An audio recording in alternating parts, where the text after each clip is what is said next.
as we chat about gear, the absolute sound in my ear.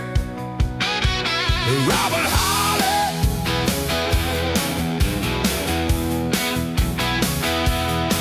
Robert Harley. Hey everybody, thank you so much for joining us. This is Brian Hunter in the Occasional Podcast once again, and a very special guest today, Robert Harley from the Absolute Sound. How are you today, Robert? I'm doing great. Before we go into all the questions, I wanted to share a story with you, and I haven't told you this beforehand, but a long time ago, you may not remember this. When I was very first starting out in this, I wanted to be a HiFi writer, and I believe it was the very first audio show I went to that you were there.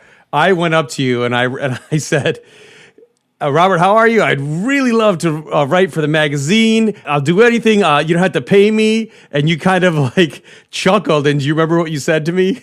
I don't remember that at all. You said, I think we can pay you. And I thought at the time that was a really kind, open, encouraging, just very simple statement that really resonated with me for a long time. It's like, hey, you know, just simple, man. We can pay you. Let's not freak out, Brian, is kind of what you were saying, I think. But I just wanted to tell you I appreciate that. And that was like really early on. And, you know, not everybody has that attitude, but I appreciated that small little moment that we shared. Man, and it had to be a long time ago now. So thanks again for coming on the show. I kind of wanted to ask you a couple questions about yourself and the magazine and what you've been up to. But I'd love to start with a very simple question. Is where in the world were you born? Like, what would set the scene for us? I was born in London, actually. Oh, really? And my parents left when I was 18 months old, and I grew up in Southern California. But I'm an American citizen. I think of myself as American, even though I have British parents and relatives in Britain. Today's episode is brought to you by Expona 2026. America's largest high-fidelity audio show takes place April 10th, 11th, and 12th at the Schaumburg Convention Center near Chicago, Illinois. Plan a trip to the Windy City this spring and discover over 220 listening rooms of high-end audio equipment. Explore the latest in headphone hi-fi in Expona's Ear Gear experience and add to your record collection in Expona's Record Fair. Tickets are available now at www.axpona.com. Stop by Expona.com and get an exclusive sneak peek at the show by listening to Expona's Audio Insider podcast. Check out all the details and purchase passes for the 3-day event. This episode of the Occasional Podcast is brought to you by AudioQuest. All AudioQuest products, from the company's most modest parts to its most ambitious works of art, are thoughtfully designed to deliver outstanding performance and exceptional value, regardless of price. No matter how little or how much you invest, AudioQuest is made for you. Explore AudioQuest's award-winning cables, power products, and accessories at AudioQuest.com. Today's episode of the Occasional Podcast is sponsored by Border Patrol Audio Electronics, makers of the 300B tube amplifiers and the non-oversampling DACs. Hand-built in Virginia, USA, each Border Patrol product enjoys the benefit of owner Gary Dew's more than 35 years in the audio industry. Border Patrol's latest product, the Zola DAC, continues the brand's reputation for crafting natural and organic sounding DACs and promises refined, musical, fatigue-free listening for hours on end. Find out more at borderpatrol.net. That's www.borderpatrol.net.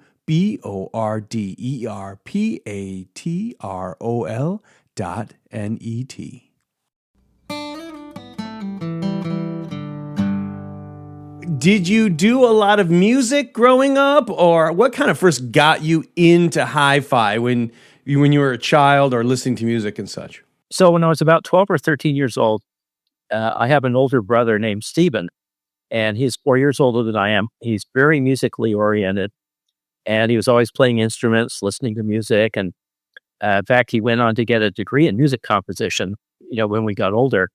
So I'd be 12 years old, and he'd say, hey, Rob, come and listen to this. And he'd sit me down next to this primitive little stereo, put the headphones on me, cue up a place on a record, play it for me, and then we talk about it.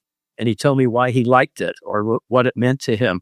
And I'm having this experience at like 12 or 13 years old. And he shared with me his little primitive stereo, his record collection, such as it was at the time, and most importantly, his love for music.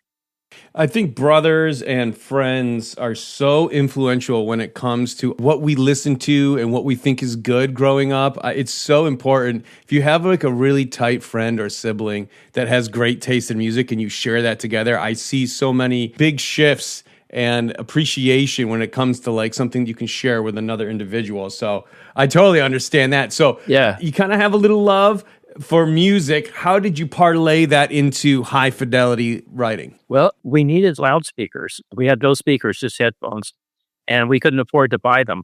So we said, hey, let's make our own speakers. So when I was 14, we decided to make a pair of speakers. And by this time, we'd upgraded the stereo. We made a Heathkit amplifier, bought a little Gerard turntable, an SL55B from Dixie HiFi. We sent off mail order for it. And so we're going to make our own speakers and didn't know anything about how to do it. So the electronics store that sold the raw drivers and the parts had a little book section. And I discovered a book called HiFi Loudspeakers and Enclosures, written in, I think, like 1956. It was like a 400-page textbook on loudspeakers. It was a serious book. And I'm 14 years old and I buy this book and I start reading it and I've become fascinated with loudspeaker technology. And so we made our own speakers based on that. And so at 14 years old, that was the beginning of my interest in the technical side of audio. And I soon discovered I had no musical talent at all. My brother got all the musical talent in the family. So I decided to devote myself to learning the technical aspects of audio and audio engineering and recording. And I went on to get a degree in recording engineering. And I built and run recording studios and worked in CD mastering after that. So I spent my whole life in audio. That's awesome. I love guys who have at least a little bit of the language of the production side, a little bit of that production and consumption angle for both sides of the coin. So you're working on the pro side a little bit. How and when did you come to interact with high-end audio writing? Then, of course, start to work directly with Absolute Sound. Well, I was working in a CD mastering lab at a CD factory. It was kind of a startup when I first went there. And I was in the mastering lab. And this is in Southern California. And I'd wanted to move to New Mexico because I'd come out here skiing and really enjoyed the climate and the culture and the low cost of living, not crowded. And I was going to start a business out here doing location recording, CD master tape preparation, and getting CDs made for clients. So I'd go on location, record them. And I had designed a house that had a mastering room built into it to do the mastering. And I was all set. I'd written a business plan. I'd bought the computer. This was at the very beginning of hard disk editing, when a 750 meg drive cost $8,000. That was the size you needed to edit CDs. And so I was all set to do this. And I saw an ad in the back of Stereophile magazine, which was based in Santa Fe. And they said they were looking for a technical editor. And the three requirements were loves music, technically oriented, willing to move to New Mexico. So it seemed tailor-made for me. So just on kind of a lark, I sent my resume off and 53 people applied for the job. And I got the job, and the mastering room became a listing room for evaluating products. So that was May 1989. I joined Stereophile as their technical editor, and I've worked full-time on audio magazines for the last 37 years. And what do you kind of feel, looking back on your career, is the main difference between working on the production side and kind of working on the audio hi-fi writing side? Do you think there's any differences in your mind when you were working on that side as to what you have now based on your experience after those 30 years? I think it informs what I do in writing about hi-fi and evaluating equipment. But the professional side is not so concerned about sound quality. You know, if audiophiles saw the signal path with a lot of these recording changes, they'd be appalled. And what really opened my eyes to high-end audio was I was a student in a recording engineering program in 1978, And I read an article in Recording Engineer Producer magazine about the Sheffield Lab direct-to-disc of Tower of Power. And I read about how they made microphones that put out line level. They recorded direct-to-disc. They had no physical contacts in the signal path. They soldered everything in place before the session. The pan pot that determines if the signal goes left or right, they figured out where they wanted it to go, measured the two resistance values, took out a pan pot, which doesn't sound good, and soldered in metal film resistors, the fixed metal film resistors. It really opened my eyes to the idea that no measures are too great in the pursuit of fidelity. And that really opened my eyes to this whole new world that because music is important, recording it and reproducing it with the highest possible fidelity is important. So that reading that article really shifted my thinking about music recording and reproduction. I like that. I like that a lot. I mean, of course, I'm sure you saw the article that went viral a little while ago about the guy who redid the electricity to the pole in Japan. He was like going the full extent. People go to wild extremes in the pursuit of that last measure of truth and musical communication. I'm sure you're aware of what the media, and I think even the mass media, called the vinyl resurgence. And that happened a few years back, and it's still hot and heavy, and I love that. But I'm seeing more and more articles about CDs. Oh, we're having a CD resurgence now. And I know a lot of guys never let go of their CD collection, and they've probably been waiting for this moment for quite some time, but there's not too many of them. You said you worked a lot on the CD and the mastering side. Do you think there's anything inherently special about a CD? Maybe sonically or maybe not. Maybe just in terms of aesthetics or... Well, I think the answer is twofold. One is CDs can sound better than streaming, the same file streamed, played on a good transport. And secondly, people like physical media. They like to hold the thing, read the liner notes, own something, and have that tangibility that streaming doesn't provide. Okay, so you wrote the book, The Complete Guide to High-End Audio, now in its 6th edition. The Complete Guide to High-End Audio is teaching people how the technology works, what to listen for, how to think about buying components, how to assemble a system matching, and explaining all that, how that technology works. So I wrote that book in 1994 and self-published it. And I sold my car to pay the first print bill. I never imagined that 32 years later, it'd be on the 6th edition. It's been in 5 languages. It's been selling for 32 years. I never envisioned that.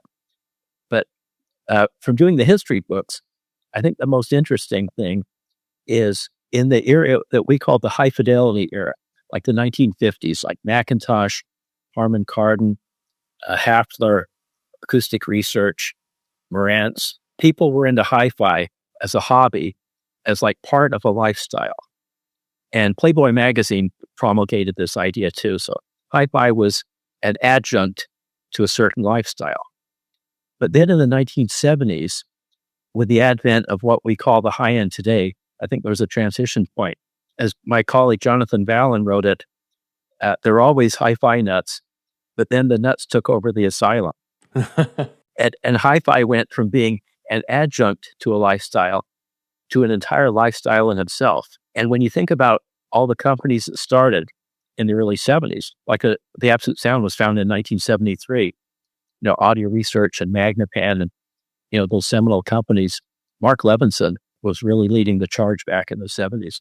So there's a real transition from that hi-fi era to the beginnings of what we call the modern high end, where it became more of a lifestyle in itself rather than an adjunct to a certain lifestyle.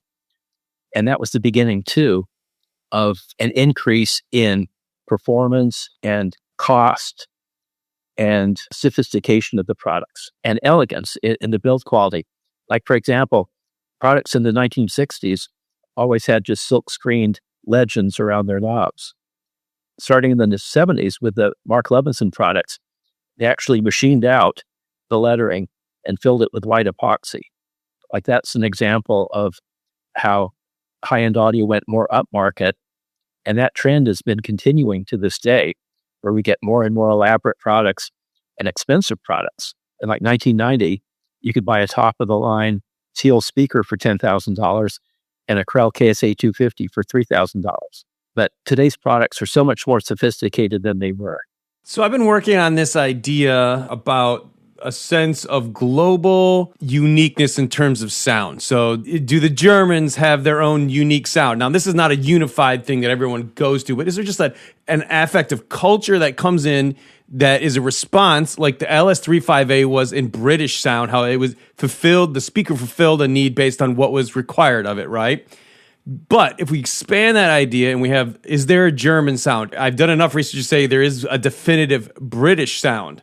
My question for you is, speaking about the history in that specific time period, is there a East Coast New York sound in your mind? And I want you to think about a couple things when you respond. One, there was a couple of really strong retailers that kind of emerged. And from those experiences, a lot of press writers emerged. A lot of speaker manufacturers emerged. Do those guys have a similar sound? And is that the sound of New York? Well, yeah, famously, there's a West Coast sound and the East Coast sound. West Coast exemplified by JBL and East Coast sound by like Acoustic Research or KEF, but more of a polite, refined sound. And the West Coast sound is more big bottom end, a little bit of sizzle on top and big dynamics, valuing dynamics and ability to play loudly and bass extension over the East Coast aesthetic, which is more about refinement, sound staging. Going back to the book, do you have any guidelines for people when it comes to budgeting, when it comes to all the component categories? So I asked, there's a bunch of people, so many opinions, none of them wrong. Obviously, every system needs to be categorized for your needs and wants. However, as a general rule of thumb, speaker, amp, source, and cable, what is your recommendation for budgeting between those categories? Well, it's hard to say generally, but maybe 40% on speakers, 10% on cables, and the rest on amplification and sources. There's a school of thought that says you should put all the money in the front end based on the idea that if the signal's not good at the beginning of the chain, nothing downstream ever makes it better. And if you put high-resolution speakers and electronics on a poor source, it only reveals the limitations of that source. And there's another school of thought that says, well, the speakers are what produces the sound. You should put more of your money into speakers. In my course of reviewing, I've had crazy matches of speakers and electronics where I put $5,000 speakers at the end of a chain of like $750,000 worth of front end and cables, and vice versa. I'd use a little integrated amp to drive Wilson Chronosonics. It's hard to say definitively. That's a general rule, like 40% on speakers. And manufacturers have also done demos where they hide the amplification. So you come into the demo room at a show and they play, $100,000 speaker. And then they reveal that the amplifier is like a $3,000 Parasound. From your experience putting a very inexpensive speaker with a lot of expensive electronics behind it, do you find that many models become the choke point, or do they actually scale just in less amounts? Like, I can still hear a difference, or do they just usually there's a hard line where oh man, I'm not getting anything out of these? Right. You hear the quality of the electronics, but at some point there's a limit of the speaker's resolution and quality. Or if the speaker has some really bad flaw, like a bright treble or a colored mid-range, then it doesn't matter what you drive it with. It's always going to have that coloration, that characteristic. That's a really good point. Yeah. Not necessarily going to fix a problem if it's a blaring problem, right? We think back about the heritage and the history of hi-fi. From your vantage point, what do you think was the most promising audio product that never really caught on? I'm going to say a technology, not a product. And this is going to be controversial, but MQA, Master Quality Authenticated. It's the encoding and decoding technique, digital encoding, decoding technique, developed by Bob Stewart and Peter Craven, that can deliver very high resolution audio over a very small file. And it uses some very, very clever technology that they didn't invent. They just adapted it from medical imaging and astronomy. And there's a parallel in medical imaging between resolving very fine spatial information and also resolving very fine transient detail in an audio signal. My experience has all been positive. I've heard original master files.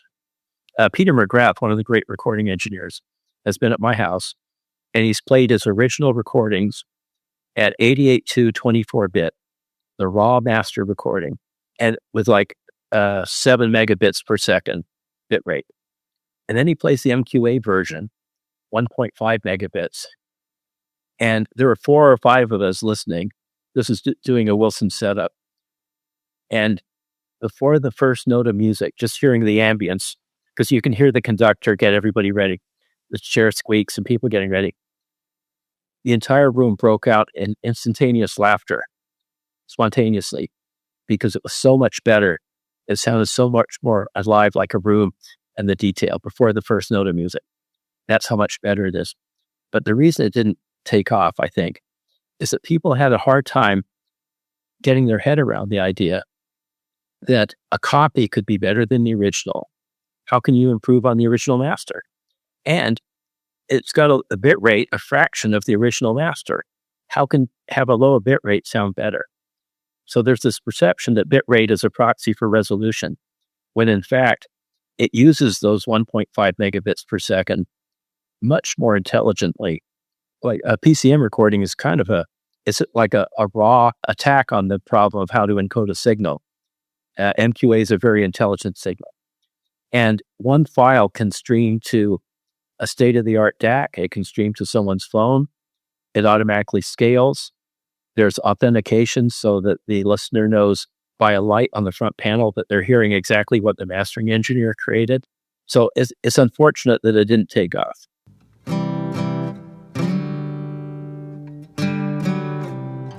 Today's show is sponsored by The Voice That Is. The Voice That Is, authorized dealer of premium high-end audio brands, is delighted to announce a 2-day event featuring systems showcasing multiple speakers and electronics manufactured by Tidal Audio, Analog by Acoustical Systems, and Vinnie Rossi's Brahma 2. Hosted by Doug White and showcased in 2 large rooms, the top-tier systems will also include products by world-renowned manufacturers Turnbull Audio, HRS, Metronome, Siltec Cables, ICTRA Design, Equitech, and Network Acoustics. You are invited to share in this experience with a relaxed atmosphere, meet the designers, and learn more about the new products on display. The event takes place Friday, April 10th, and Saturday, April 11th from 10 a.m. to 5:30 p.m. at the Chicago Marriott Schaumburg at 50 North Martingale Road, Schaumburg, Illinois, 60173. Come see the world premiere of a new Tidal audio speaker and Acoustical Systems A Stellar turntable and tone arms. You can find out more information on the news tab at thevoicethatis.com and their Facebook page. Tired of audio reviews that sound like they were written by robots? Us too. For the last 15 years, Part-Time Audiophile has been an open revolt against boring. And this year, we're doubling down. We have a brand new look and a brand new name, but the same old attitude. Find us at pt.audio for all your turntable throwdowns and amplifier face-offs. Great sound meets good times at pt.audio.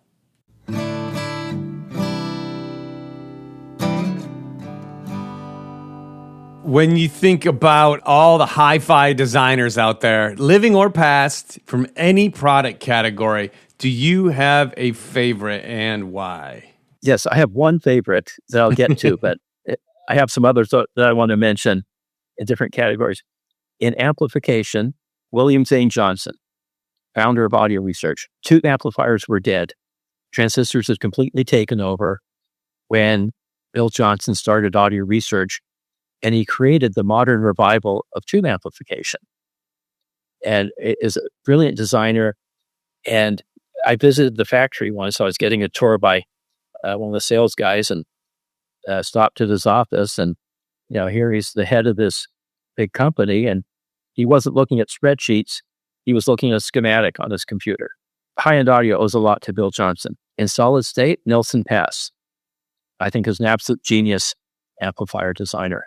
David Burning, he created that outward transformerless tube circuit and his amplifiers sound fabulous. He's very inventive. Like some designers are good designers, and other designers are more inventors, where they think outside the box and create something entirely new. John Curl, of course, he developed a circuit for Mark Levinson in the 1970s that became standard textbooks. It's in all the textbooks of circuit design. John Curl invented that circuit. In loudspeakers, Andy Payer of Rockport Technologies is really a brilliant guy. Jim Winey, who invented planar magnetic speaker MagnaPen. David Wilson Audio, and now his son Darrow is doing amazing work. In digital, Mike Moffett in the 1990s was a really great designer. I reviewed a lot of his stuff in the 1990s. But today there are a couple of really bright guys working in digital. One of them most people have never heard of. His name's Michael Flommer. His nickname's Flash Flommer. And he's the designer of the Berkeley converters.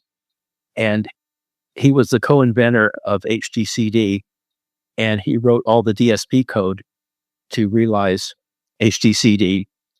And in the 1960s, when he was like 14 years old, he was writing code in machine language. He's just a really brilliant guy. And some of the techniques in the Berkeley DAC are stuff that nobody else does. He's really sophisticated.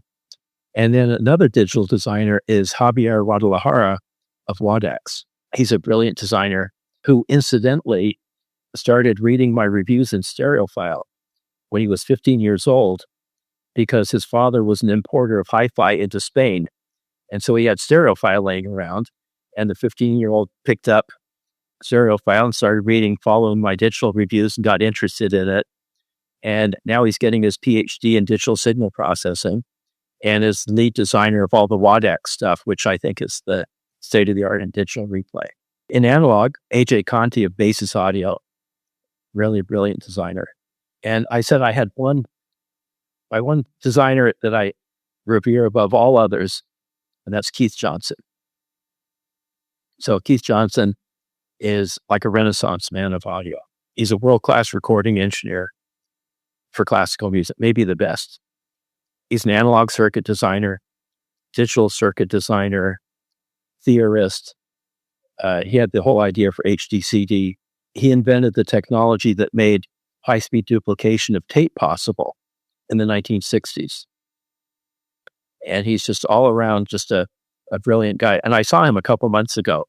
He's 88 years old now. And I came up to him at an audio event and said, I've never told you this, but you're my audio hero. So he appreciated hearing that. But yeah, Keith Johnson, I've been to his lab and seen him working. He builds circuits in 3 dimensions, optimize the magnetic interaction between components. And he's really a brilliant guy. I think it's really important that we give these guys some recognition, because working in hi-fi audio, it's neither like the most prestigious nor the most highly regarded in of the sciences. And these guys, I feel like each one that you just named, there's some angle that they were driven to this by the passion for music and design. And, they could have been lawyers, they could have been engineers for greater, social circles and such. But the fact that they chose hi-fi, whether they ended up in it by chance or not, whatever. I just think it's so great that we give props to these guys that contributed to the hobbies and thank them for their hard work and in an angle where they could have done something else. They chose this thing, and it's a gift back to us. And I appreciate you recognizing all those guys. Yeah. A passion for music. In fact, that was the motivation behind the Absolute Sounds book series called The Absolute Sounds Illustrated History of High-End Audio.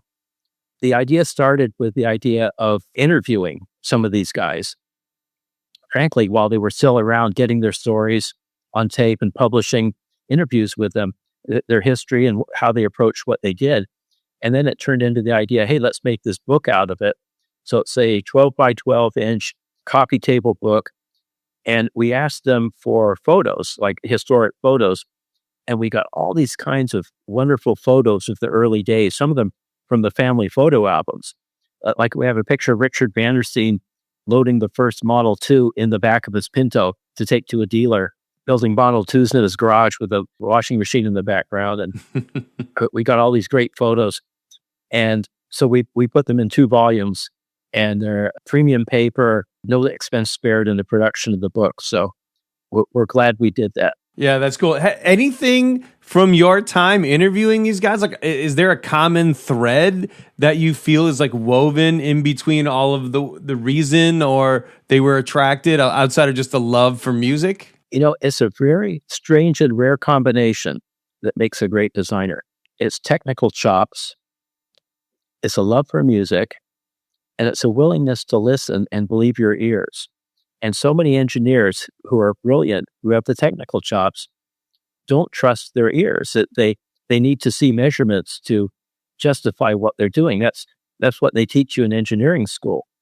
And so the idea of listening to something and deciding if it's better or not without any objective evidence that it is, that's hard to find in an engineer. And it's even harder to find a combination of engineering brilliance, musical sensitivity, a passion for music and making it better, and a willingness to listen and have your design be guided by what you're hearing, not just by what you can measure. I couldn't agree more, Robert. I could not agree more. There are plenty of technically proficient products out there, but when I trust the designer's ear, I usually, not always, but a lot of times I can hear their influence on the product, and that's when it goes to the next level. I feel like when you have a really great designer with a really great ear who trusts their ear, that's when things start to really get fantastic. And the other thing about high-end designers too, in fact, Mike Moffat told me this like 30 years ago. They had a resistor, and it was like a 50-cent resistor in the feedback loop of the current to voltage converter. And he said, well, just for fun, I'm going to put a $10 resistor in there just to see what happens. They'd already settled on the bill of materials and the pricing and all that. It was just like for fun, wasn't it? And he listened to it, and he said, there's no way we're shipping this with a 50-cent resistor. They ate the cost of the $10 resistor because it was so much better. And you just don't find that in mass market products or general engineering. And in fact, the Japanese companies, they have a special division in the engineering department that takes the design and they engineer cost out of it. That they look, how can we remove cost out of this design? And high-end audio does the opposite. It's like they have the design, how can we make it better? Yeah, I mean, I even had a couple of conversations with Nelson Pass where he said he will fall in love with a specific little part, so much so that he's like, how many do we have? Okay, I'm going to build an amp around this little piece. And I'm like, he's like, and that'll be the run, and that'll be the thing, because we're not changing that one piece. That's right. And he has a stockpile. I visited his place. He has a stockpile of old transistors. Yeah, I think there's a warehouse somewhere where there was just piles and piles of potential future amps. We talked about the technical part, but do you find anything inspiring about hi-fi writing? Is there anything about writing about hi-fi that you feel is special or unique, and something that appeals to you, obviously, having made a career out of it? Oh yeah, absolutely. When Tom Martin bought the Absolute Sound in 1997 from Harry Pearson, he was a subscriber from issue number 1, by the way. And he had just retired from a very successful career at Dell Computer. And he loved the magazine, wanted to see it thrive. So we had a meeting, and he said, what's the mission statement of the Absolute Sound? And we're banning about ideas. And I said, connecting people with music. And that became the mission statement. And that's what it is. We help people enjoy music more by pointing them in the right direction of the best products to buy so they can enjoy music more. And the most gratifying reader letter I've ever had was from a teacher in Connecticut, a school teacher. And he wrote to me and told me about his experience. He didn't know anything about hi-fi and decided to buy a stereo system. So he happened on the Absolute Sound on a newsstand, bought a copy, and said, hey, this is interesting. There's this whole other type of music reproduction that, it's not a Bose table radio. So I read the magazine for a year, and following our recommendations, bought a modest system. I think at the time, this was like $4,000, which was a lot of money for him on a school teacher's salary. And he wrote to me And he told me how it changed his life, his and his wife's life. They don't watch TV. Music became central to their lives. It's enriched their lives tremendously. And he wrote to thank me for giving him that experience. So that's the most gratifying letter I've had. And that's why we do what we do. How do you kind of react to that, what I would consider to be an overused quote, or really the memification on social media of this quote, which I think is even poorly attributed to the author, where it's regular people listen to their stereo to hear the music and audiophiles listen to music to hear the stereo. What is your reaction to that? Because I have my own ideas, but I'd love to hear yours. Some people, have $1 million stereo and 20 records. I mean, that's an exaggeration, but for the most part, the vast majority of people use it as a vehicle to explore music and to connect with music. That reminds me of the joke, what does an audiophile listen to when he gets tired of listening to Dire Straits' Brothers in Arms? What? He listens to Brothers in Arms through a different cable. I've never heard that, and I've been on a dire search for audiophile jokes, so I'm a huge fan of that one.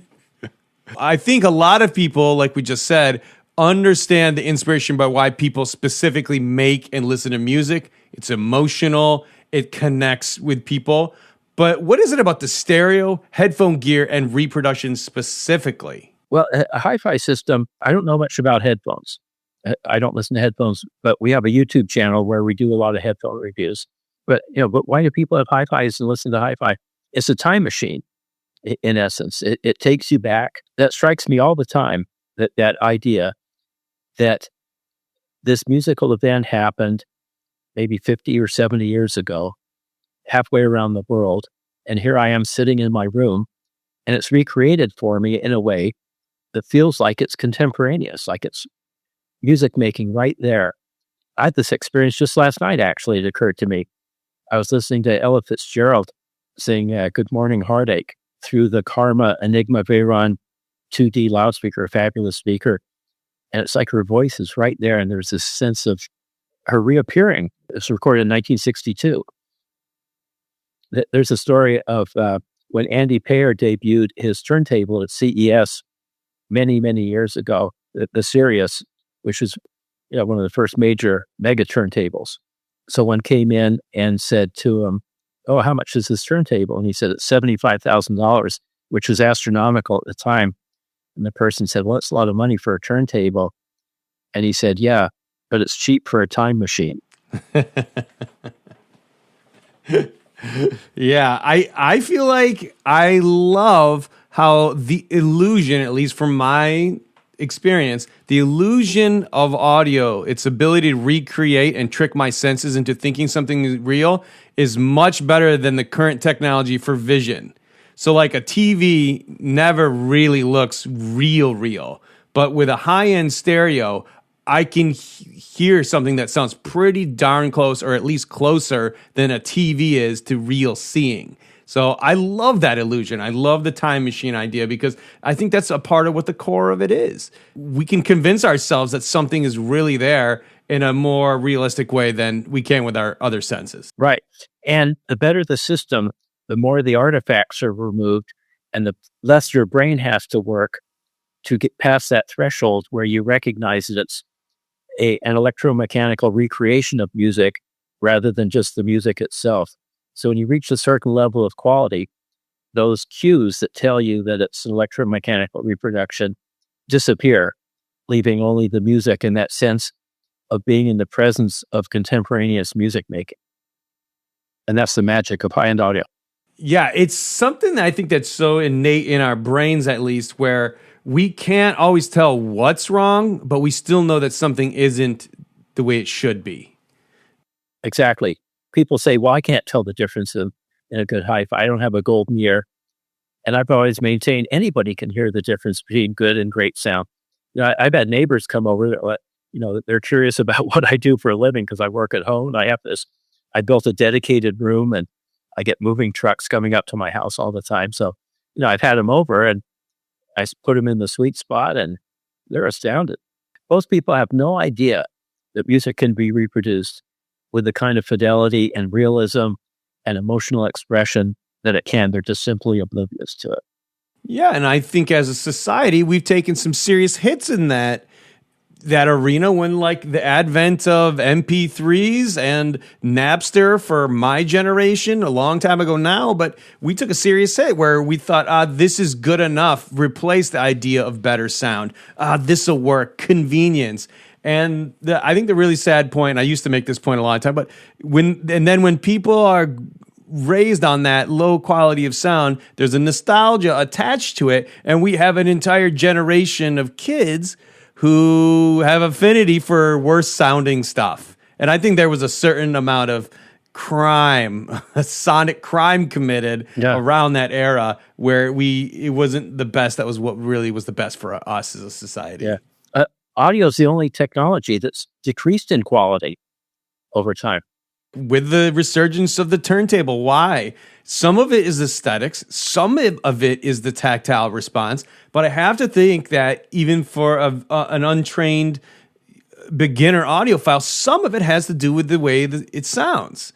Absolutely. I think that the kids and the younger people that are drawn to it, they're searching for something that's been missing in just the very kind of subjective way, right? We talked a little bit about this, but I would love to, I've been dying to ask you this question. Can you explain the idea of the absolute sound to our listeners and what you believe it to mean? Is your application any different than that intention when the magazine was first conceived? No, it's the same. So the absolute sound is the name of the magazine, and it's also a concept that was invented by Harry Pearson, and he named the magazine after the concept. So before the idea of the absolute sound, judging audio equipment by listening to it was considered subjective, like film criticism or wine or food or anything. It's the reviewer's personal taste influences how highly he thinks of what he's experiencing. And the idea of the absolute sound is that that's all wrong, that there's an absolute reference against which the reproduced music can be compared.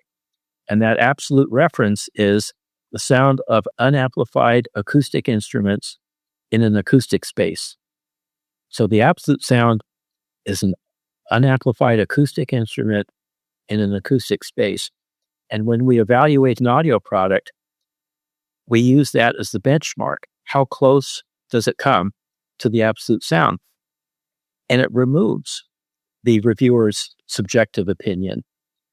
There's still subjective opinion because reviewers all value different things in music reproduction more than others. But still there's that reference standard against which the reproduction is compared.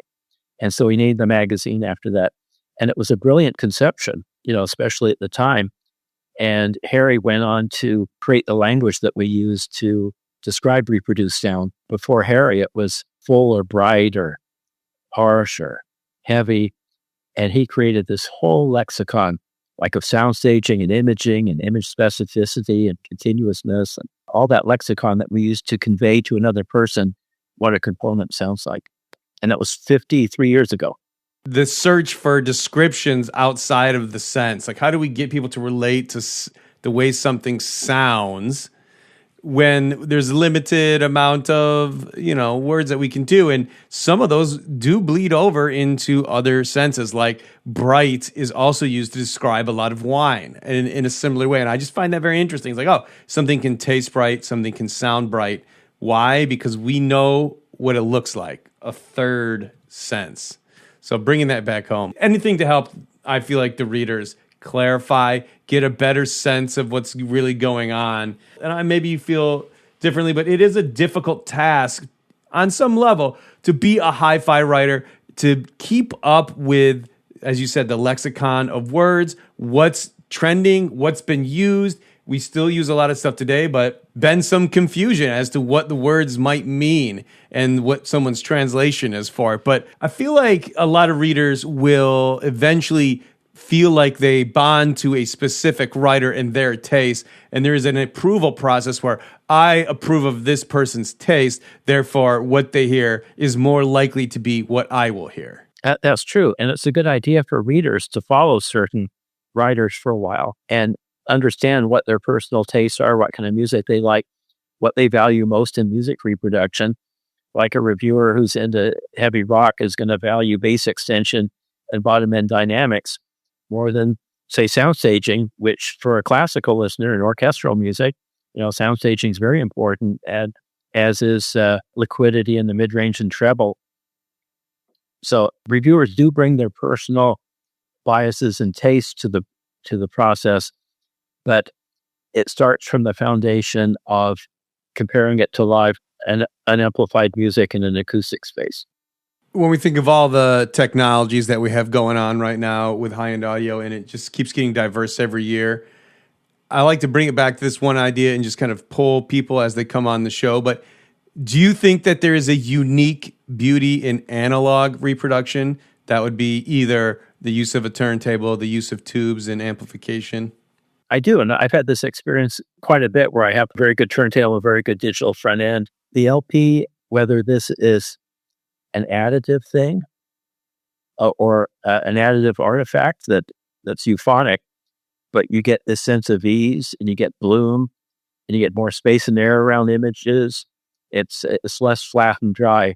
But digital's getting really close these days. It's pretty expensive at that top end of digital where it gets very, very close to analog. But digital's improving dramatically. Let me ask you this: how much more? I mean, there's very few people you can ask this question to that have the experience like you have. How close are we, do you think, to matching analog right now? Boy, that's a tough question. If you're comparing state of the art to state of the art turntable and cartridge to state of the art digital, in some ways, digital's better. Like the speed consistency on piano, for example. Piano sustains. You can hear speed fluctuations from an analog tape, and not so much from the LP, but more from analog tape. And bottom end dynamics are better in digital. But that sense of ease and liquidity is definitely better in analog. Yeah, well, I only ask because I'm starting to see that sentiment pop up more and more. That's the one defining factor where I haven't really heard a lot of the trusted reviewers say this thing is good or better. But in just the last 4 to 5 years, I start hear it coming up like, I don't know, we might be getting close finally. But again, right now, and if you get, let me just say, if you get enjoyment out of what you listen to, that's great. But I think when you talk about the high end of digital, the cutting edge stuff, that's where it lies right now. And hopefully that can come down to everybody. But like that top edge, I feel like is getting more and more, it's getting higher and higher. And some of the voice of the hobby is agreeing with that. Like maybe we're getting close finally, but it took a very long time to get here. We are getting very close. And I switched between analog and digital, and I enjoy both. As I've said before, I listen to music, not formats. Yeah, and I think that it's a different experience, and obviously one is more convenient, generally speaking, when you just have the iPad in front of you than the other. But I think it's very important that we support the artist by buying the hard media, the vinyl media, whatever it takes. In essence, like sample the goods through streaming. But if you love something, you should buy the LP if possible, or whatever hard format you prefer to help support the artist. That's very important. Agreed. There's another factor with playing LPs too. It's a different mindset than sitting on the couch with an iPad where you just skip around with songs. And you put on an LP, it's like a single-minded dedication. You're going to listen to this whole record. And you look at the record, see who played on it. It's like you're participating in the playback by hands-on. Someone once joked that analog is the barbecue of HiFi. This is much about the process as the result. Yeah. I like that. I've had a friend of mine from Texas. He put like 12 hours into a piece of meat, an all-day affair. It tasted great, but I was just like, whoa, yeah. So you've had a long history with the industry and the hobby. Do you have a favorite story that you like to tell from working in the industry of anything curious or interesting or funny that happened to you? Sales guys will hype products. Like no one ever pitches a product to me and says, yeah, we think, it's a little better than the competition, or, it's competitive with everything out there. It's always, your jaw will drop when you hear this. Like every pitch is the same. A funny story, when the Mark Levinson number 30 digital to analog converter came out in 1991, there was all the buzz about it. It was this incredibly ambitious device. It was $13,500, which was astronomical at the time, and people were really buzzing about it. And there were maybe 7 or 8 of them in the field. And I had one of them in for review. A manufacturer flew over from Japan to bring me his D-Day converter for me to review. And his sales guy from the US flew into Albuquerque. I picked him up at Albuquerque Airport. And the sales guy was like the prototypical sales guy. He's telling me how great this DAC is, its veils will be lifted and that type of thing. He says, yeah, this DAC's better than the Levinson number 30. So I said, oh, that's interesting, because I have a Levinson 30 in my rack right now, and we can go and listen to it and compare. And there were maybe 8 in the world at the time. So he'd never heard it, and he never expected me to have it. So we get to my house. The Japanese gentleman who was the head of the company sat in the listening chair, and I put some music on, and he listened for 30 minutes without saying a word. And then he says, Mark Levinson's very good. He said that quietly. The sales guys are always trying to spin the product, and it's just it goes with the territory. That's their job. Yeah. Yeah, and I don't fault them. I don't fault them either. I feel like they're always trying to sneak in some verbiage that they hope is going to make it into the review. Like, I'm going to give you some really good lines right now. If they make it into the review, that kind of thing. So, what is the most exciting thing you are working on right now? And then part and parcel to that is, what would be your ideal job in the industry if you could do anything without restraints? Well, those two questions are related. So what I'm working on right now is I just took delivery about a week ago of the Karma Enigma Veyron 2D loudspeaker from the Netherlands. Karma's been in business 30-some years. And they have a track record of making fabulous speakers, beautifully made. Just as the fit and finish and build is astonishing. It's a fabulous loudspeaker. $720,000 to repair. And I have the Constellation statement amplifiers under review, which leads into the next question is, the dream job in the industry is the job I have now, being the editor of the Absolute Sound and making the assignments to reviewers. I get to assign myself the most interesting products. So 8 years ago, I built a house with a serious dedicated listening room. There's a video on YouTube about the room's design and construction, but it's pretty elaborate construction, with a floating wall with constrained layer damping and hundreds of pounds of damping material built into the wall structure and dedicated AC. And it's a very serious room with easy access to the garage. So I wanted to create a platform where the industry could bring their most ambitious products and find a place where I could get the most out of those products. So I've created that. I'm at the point in my career where I'm reviewing like the cutting edge stuff, that the very best in the world. We have an audience of readership that either like to read about those products just because they're interested, but a fair number of them are people buying those products at that levels. But people think, well, who buys a $750,000 speaker? People do buy $750,000 speakers. They turn to us for advice. So I'm in the fortunate position of, after 37 years of having my choice of stuff to review and having a venue where I can do a thorough evaluation of those products. So, and I work at home and I have a flexible schedule, and the people I work with, my colleagues, are all wonderful people. I've worked with Jonathan Valin side by side for 29 years on different HiFi magazines. And the owner of the magazine, Tom Martin, is a serious enthusiast. He loves the field. He loves the hobby. He loves music. And so many magazines today are owned by corporate entities. They're just a business unit of some huge corporate entity. Not so with the Absolute Sound. He's committed to the magazine and doing what's right for the industry and for the readers. A final series of questions that are meant to be decisively one thing or the other. Life isn't really like that very often, but for the sake of this exercise, just for pure listening entertainment, I would like you to pick only one of the following options. Okay? Are you ready? The first question, a Mint LS35A or a Quad ESL 57? ESL 57, no question. Pristine soundstage or tone? Tone, no question. Height, width, or depth? Depth. Perfect bass or treble? Oh, those are both deal breakers. One is perfect and one is just like, it's pretty good, but it's not perfect. So you have one that's perfection. I'd say treble. A bright, hard, grainy treble is, you can't get past that.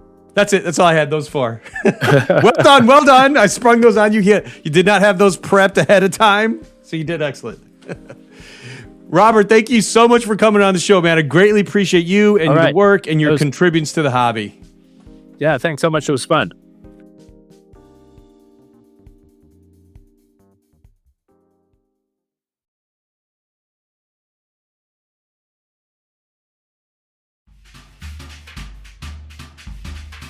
The Occasional Podcast is a production of the Part-Time Audiophile Network, which includes parttimeaudiophile.com, The Occasional Magazine, the PTA newsletter, and audiohead.com. You can stay in touch with us on Twitter, Facebook, Instagram, and YouTube. The Occasional Podcast is produced and hosted by Brian Hunter, executive produced by Scott Hall at PTA Productions. The Occasional Podcast and its original associated music is monitored, mixed, and mastered on the Focal Trio 6 BE studio monitors. AI songs produced by Udio.com. If you haven't already, please subscribe to The Occasional Podcast on iTunes, Google, Spotify, or wherever your favorite podcasts are downloaded.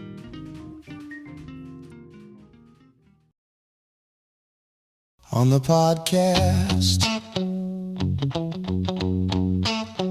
for the first time, as we chat about gear, the absolute sound in my ear. Robert Harley, Robert Harley.